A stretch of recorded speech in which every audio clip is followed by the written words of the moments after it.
खुलुमबाय नोंथांमोनखौ दिनै आंनि बे चेनेलाव फिन खनसेबाव बरायफिनबाय।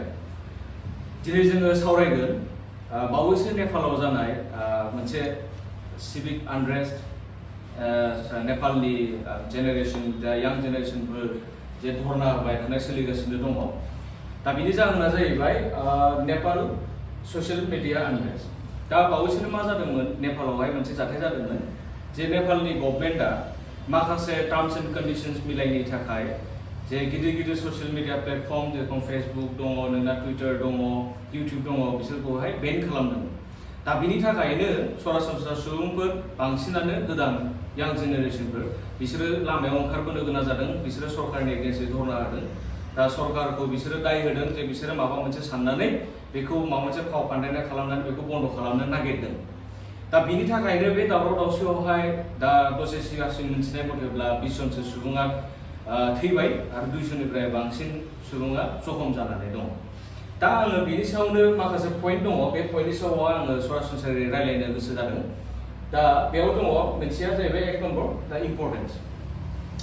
दा बेयावहाय जानो हागौ सरासनस्रा सुबुङा सोरखारखौ दाय होदों जे नोंसोरो मानो थाखाय बे जोंनि ससियेल मिडियाखौ बन्द खालामनानै होदों। मानोना नोंसोर मिथिगौ जोंनि बर'फोरनि गेजेरावबो बा मुलुगनाङैनो इउट्यूब बा ससियेल मिडिया बिसोर कन्टेन्ट क्रिएट खालामनानै बेसेबां मानसिया गावनि लाइफ स्टाइलखौ सापर्ट खालामगासिनो दङ। बेजों थाखा आर्जिनानै सोरबाफोर न' सालायदों, सोरबाफोर माबा खालामदों, बयबो सोरबा मिउजिक भिडिअस होयो, सोरबा ब्लग होयो, सोरबा माबा माबि होयो। दा बेयावहाय खिन्थु सरकार फारसेनिफ्राय बुंनायनि खारना बेनोमोन जे सरकारा बुंदों जे ससियेल मिडियानि गेजेरजोंहाय बिराद जाथावै जिनिसा जागासिनो दङ। जेरखम नोंनिया फ्रड खामानिफोर जागासिनो दङ बा नोंनिया इलिगेल खामानिफोर माखासे जागासिनो दङ। बिनि थाखायनो सरकारा बुंदोंमोन जे बै कम्पानिफोरा मोनसे स्पेसियली मोनसे रेजिस्टार खालामनांगोन गभर्नमेन्टजों, जाहाथे गभर्नमेन्टआ बेखौ ट्रेक खालामनो हायो। माने ससियेल मिडिया ओरैबायदि मोनसे जिनिस बेखौ ट्रेक खालामनो थाखाय जोबोद गोब्राब। दा बेखायनो बिसोरो बुंदोंमोन जे नोंसोरो मोनसे स्पेसियल कमप्लेन खालामबा मोननो हानाय, ग्रिभेन्स खालामबा मोनसे ग्रिभेन्सनि थाखाय सासे पइन्ट अफ कन्टेक्ट दोननो थाखाय दा लोगोसे माखासे टार्म्स एंड कन्डिशन्स होदोंमोन बेखौ होनानै नोंसोर जोंजों रेजिस्टार खालाम होननानै। नाथाय बे समा खम जानायलाय बिसोर बेखौ खालामनो हायाखै। बेनि थाखायनो बेखौ बेन खालामनो गोनां जादों। दा सरकारा बुंदों जे बेफोरखौ दबथायनो थाखाय बा बेफोरखौ समाजावहाय खमायनो थाखाय जों बे स्टेपखौ लानो गोनां जादों होनना।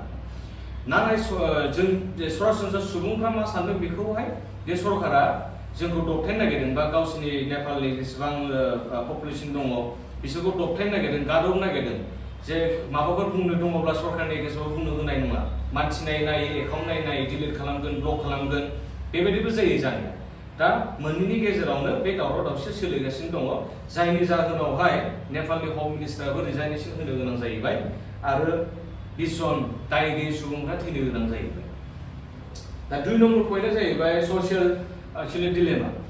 दा बे मोनसे खोथा। दा समाजाबो ओरैबायदि जानानै दं। दा नैथि पइन्टआनो जाहैबाय ससियेल डिलेमा, माने जोंनि समाजनि अबस्था, दुरबस्था। दा बे गासैबो जाथायावहाय जेरखम आं बुंदोंमोन जे सरकारा गावनि फारसेनिफ्राय जेखौ मोजां सानदों बेखौ खालामदोंमोन। नाथाय जोंनि समाजनि अबस्थाया ओरैबायदि जानो हागौ समाजावहाय बिनि बे ससियेल मिडियानि थाखायनो गोबां गुबुंले खामानि, गाज्रि खामानिया जागासिनो दङ, जायनि थाखाय जोंनि समाजा भुगिगासिनो दङ।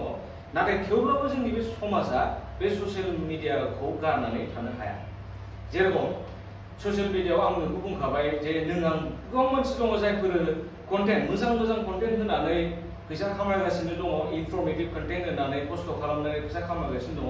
थिग बेबायदिनो माखासे मानसिया बे ससियेल मिडियाखौनो बाहायनानै गाज्रि जिनिसखौ फोसावनानै भाइरेल जानानै बेजोंनो फैसा खामायगासिनो दं। दा जायनि जाहोनावहाय बियो डाइरेक्टलिबाबो इनडाइरेक्टलिबाबो जोंनि समाजखौनो खथि खालामगासिनो दं। दा बे जाबाय जोंनि समाजनि अबस्था। दा दिनै बे मोनसे ओरैबायदि गिदिर मोनसे जाथाय जाबाय बे नेपालावहाय। जानो हागौ बियो गिबि खेबनि थाखाय। दस्रायावहाय आङो ससियेल मिडियाखौ लानानै एसेबां दावराव जानायखौ आं नुफेराखैमोन। दा जोंनि इन्डियाआवबो जायोबाथ' जोबोद गिदिरानो जागोन। दा गाबोन समफोर जोंनावबो जुदि जायोब्ला नोंसोर गावखौनो सों। दिनै सोरांब्लानो जोङो फेसबुक रिलाव थाङोबा, फेसबुक भिडिअसफ्राव थाङोब्ला जों बेखौ नुयो। हनै सोरबा हिनजावसा गथ' सोरजोंबा थांनाय, सोरजोंबा सिगारेट सोबनाय, सोरबा ड्राग्स जानाय, सोरबा गाज्रि ड्रेस गाननानै मोसानाय, बेफोरखौनो जों नुबाय थायो।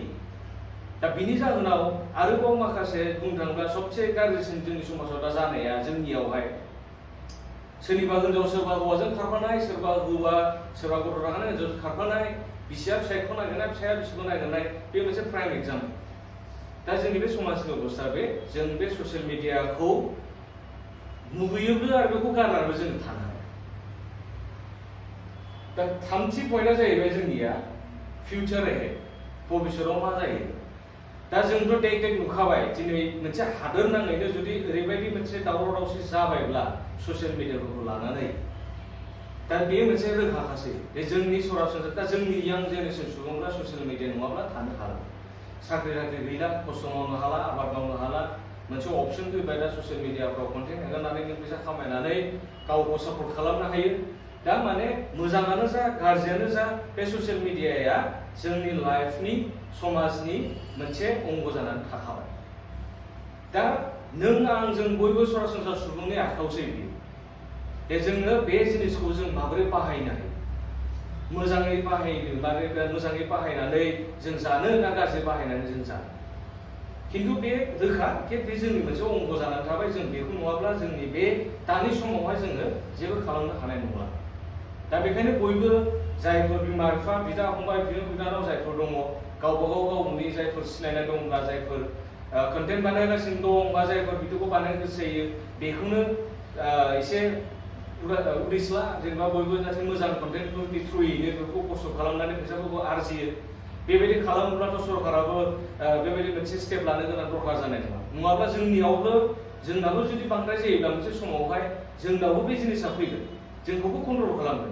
दा बे माखासे गाज्रि मानसिखौ दबथायनो कन्ट्रल खालामनो थांनायावहाय मानसि मोजांफोरनि कन्टेन्टखौसो दबथाय जागोन, मानसि मोजांफोरनि खस्थ'आसो दैयाव थागोन।